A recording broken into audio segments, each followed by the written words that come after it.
Hamilton County will be asked to pay more taxes to help abused and neglected children.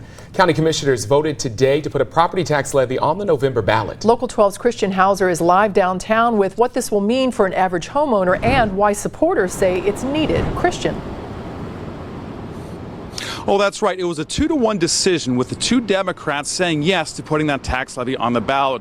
This will be the first tax increase for children's services in more than 2 decades. And without it, the county says that children's services might run out of money within the next 3 years. Everyone at the hearing was in favor of the levy. They had signs saying you can help prevent child abuse and neglect. It'll maximize their potential, it'll help them, it gives them a safety net. Latiya Kemp says she grew up in the foster care system. I was hopeless, didn't know where I was going. And one thing about being a foster care or a foster youth in a foster care system is they always look at you as a statistic.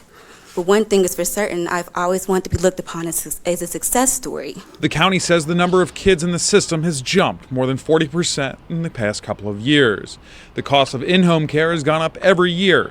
It was $36 million in 2016, it was $49 million last year, and $53 million this year. That's $3 million more than what was expected. We know we've got substance abuse issues, untreated mental health issues, and domestic violence that all are key drivers in our situation. The levy would add an extra $69 a year per $100,000 of home value. Republican Chris Monzel, who voted no, says he'd rather wait and try to work with the state legislature and new governor, either Mike DeWine or Richard Cordray.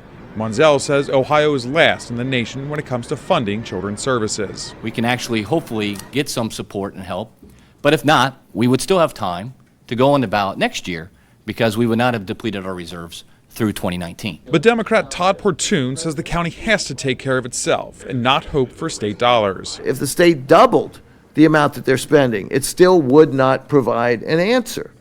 And the state, we know the state's not going to double what they're doing, no matter what happens in November. Whether that levy passes or fails, the public will still cover the cost of it. The county is mandated to cover this shortfall. The money would simply just come from the general fund. Live downtown, Christian Hauser, Local 12 News. Thank you, Christian. It was just last week that the commission opted to rescind a 0.2% sales tax hike after enough signatures were gathered to put it on the November ballot.